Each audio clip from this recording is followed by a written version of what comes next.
विद्यार्थी मित्र या चॅनलमध्ये तुम्हा सर्वांचं स्वागत आहे. मित्रांनो, आज आपण इयत्ता 9वीचा मराठीचा 11वा धडा मातीची सावली याचा स्वाध्याय बघणार आहोत. तर बघा, पहिला प्रश्न आहे, खालील ओळीतील संकल्पना स्पष्ट करा. मडक्यातला पाण्यासारखा गारवा. ओके. तर बघा, मडक्यातला पाण्यासारखा गारवा याचं उत्तर आहे, उन्हाळ्याच्या तीव्र उन्हात मडक्यातील पाणी अत्यंत गार असते.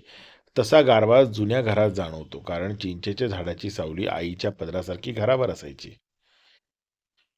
प्रश्न आ, आईच्या पदरासारखी चिंचेची सावली. तर उत्तर आहे, आईचा पदर हा बाळासाठी संरक्षण कवचासारखा असतो. ऊन वाऱ्यापासून संरक्षण करतो. त्याच प्रकारे इथे सुद्धा चिंचेचे झाड आईच्या पदरासारखं घरावरती संरक्षक म्हणून काम करते.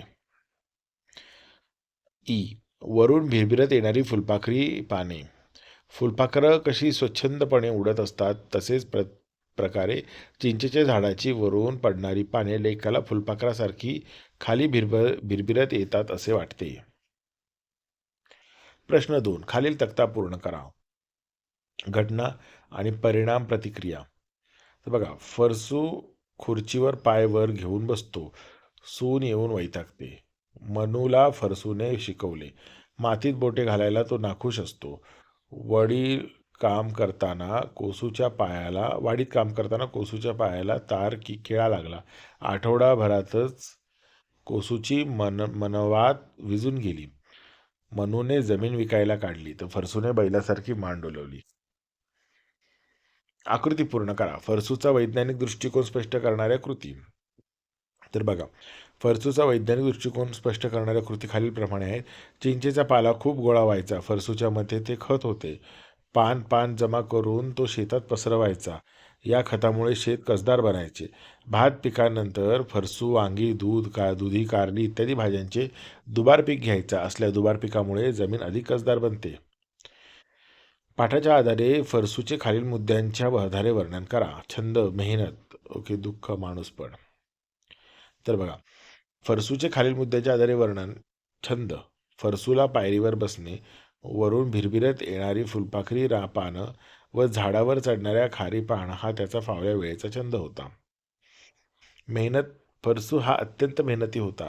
जमिनीवरती पडणारे चिंचेचे पान गोळा करून तो ती पाने शेतात पसरवी. भाताचे पीक झाले की तिथे दुधी, वांगी यासारख्या भाज्यांचे पीक घेईल. फरसू पाठीचा कणा दुखेपर्यंत मेहनत करायचा. दुःख, फरसूची बायको अचानक गेली की त्याला फार वाईट वाटे. मुलाने मातीचे महत्त्व समजून घेतले नाही व त्याने जमीन विकायला काढली. घर, झाड सगळं नष्ट केलं. याचा फरसूला फार त्रास होत असे. त्याला अपार दुःख होते. मातीशी बैमानी केल्याचं दुःख त्याला सतावत होतं. माणूसपणा, परसूने त्याच्या 1.5 एकराच्या शेतावरती 3 पोरींची लग्न करून 4थ्या पोराला शिकवलं. त्याच्यामध्ये कोणाच्या कामात खोडा घातला तर त्याच्या नशिबाची वाळू होते असे त्याला वाटे. तेव्हा त्याला बाप दाद्यांची कमाई जपायची त्याची इच्छा होती. तो घरातल्या उंदरांचे सुद्धा पोट भरेल का याचा विचार करायचा. ओक तक्ता तयार करा. मनूची आई प्रार्थना करायची. एका सुरात प्रार्थना झाल्यावरती जेवण व्हायचे. जेवता जेवता मनू बहिणीशी मस्ती करायचा आणि घासागणिक पोटात माया उतरायची.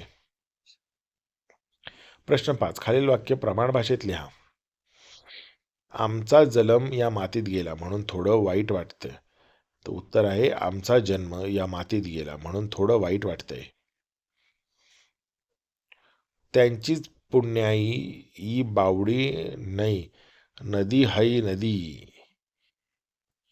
त्यांचीच पुण्याई ही विहीर नाही, नदी आहे नदी. खालील वाक्प्रचारांचा योग्य अर्थ शोधावा लिहा. सूत कातणे, सतत बोलणे, वस्त्र विणणे. तर टकळी चालवणे. टकळी चालवण्याचं अर्थ काय? सतत बोलणे. नाळ तुटणे, मैत्री जमणे, संबंध न राहणे, संबंध जुळणे. तर याचं उत्तर आहे संबंध न राहणे. खालील प्रश्नांची वाक्य पाठातून शोधून लिहा.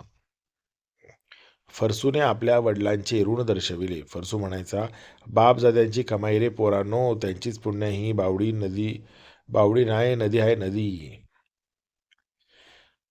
फरसूचा संसार होत्याचा नव्हता झाला. तरारून वाढलेल्या गुबगुबीत केळीचं अख्खं बन बन पाऊस वाऱ्यात जमिनीवर झोपलं. फरसूचे झाडावरील प्रेम. पोरा झाडं जंगली नसतात रे, कवा आपण माणसंच. तर जंगली कुऱ्हाडी घेऊन झाडं कापणारी आपण माणसं जंगली रे म्हणू. प्रश्न 8 स्वमत. मातीची नाळ तुटली की माणूस पण तरी कसं राहणार या फरसूच्या विधानाशी तुम्ही सहमत असल्यास त्याची कारणे उदाहरण लिहा. मातीशी नाळ तुटली की माणूस पण तरी कसं राहणार या फरसूच्या विधानाशी मी सहमत आहे. या विधानातून माणसाने आपल्या मुळाशी जोडलेलं नातं जपण्याचं महत्त्व समजतं. मातीशी असलेलं नातं हे फक्त शेतकऱ्यांसाठीच नाही, तर संपूर्ण मानवजातीसाठी महत्त्वाचं आहे. ते तुटलं तर आपण केवळ भौतिक संपत्ती मिळवू शकतो, पण माणूस पण हरवून बसतो. म्हणून प्रत्येकाने मातीशी आपलं नातं जपायला पाहिजे. माणूस पण म्हणजे आपल्यासोबतच आपल्या सभोवतालचा सुद्धा बारकाईने विचार करणे. त्याच्या प्रस्तुत पाठात मातीची नाळ म्हणजे आपल्या आईसोबत बाळाची जी शारीरिक भावनिक जवळीक असते, तशीच जवळीक या पाठात फरसू या शेतकऱ्याची आपल्या जमिनीविषयी आहे. साठी ती नुसती जमीन नाही आहे, तर तेथील झाडं, पानं, फुलं, उंदीर व पक्षी या सगळ्यांचा तो माणूस म्हणून विचार करतोय.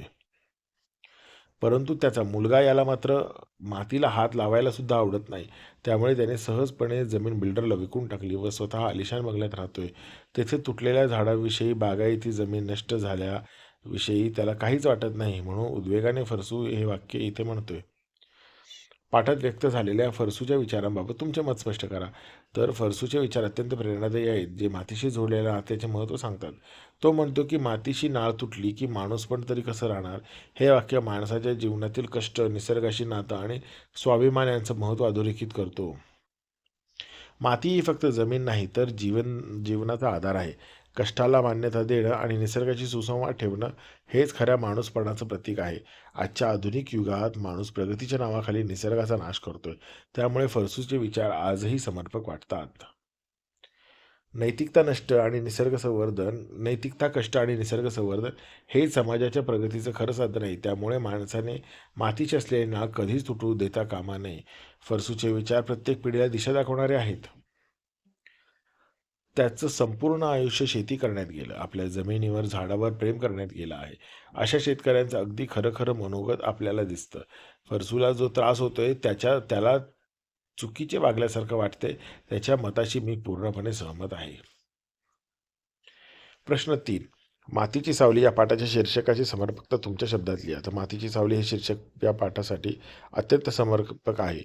माती ही माणसाच्या जीवनाचा आधार असून ती केवळ जमिनीसाठीच नाही, तर माणसाच्या भावनिक आणि सामाजिक जडणघडणीसाठीही महत्त्वाची आहे. या पाठात फरसूच्या जीवनात मातीशी असलेलं भावनिक नातं, त्याचा मातीवरील प्रेम आणि मातीमुळे आलेली स्थिरता प्रभावीपणे मांडली आहे. माती हे केवळ भौतिक साधन नाही, तर ती सावलीप्रमाणे माणसाला आश्रय देते. जशी आई आपल्या लेकरांना देते. फरसूच्या जीवनातील मातीशी असलेली नाळ तुटल्यावर त्याच्या आयुष्याला येणारी हानी दाखवली आहे. त्यामुळे मातीची सावली हे शीर्षक या पाठातील आशयाला अगदी योग्य आणि अर्थपूर्ण आहे. उपक्रम: प्रस्तुत पाठाचे नाट्य रूपांतर करून वर्गात सादर करा. डॉक्टर नागनाथ कोत्तपल्ले यांचे उद्याच्या सुंदर दिवसासाठी हे पुस्तक वाचा. मित्रांनो, हा व्हिडिओ आवडला असेल तर नक्की व्हिडिओ लाईक करा आणि असेच व्हिडिओ पाहायचे असतील तर आपल्या चॅनलला सबस्क्राईब करून बेल आयकॉन प्रेस करा. धन्यवाद.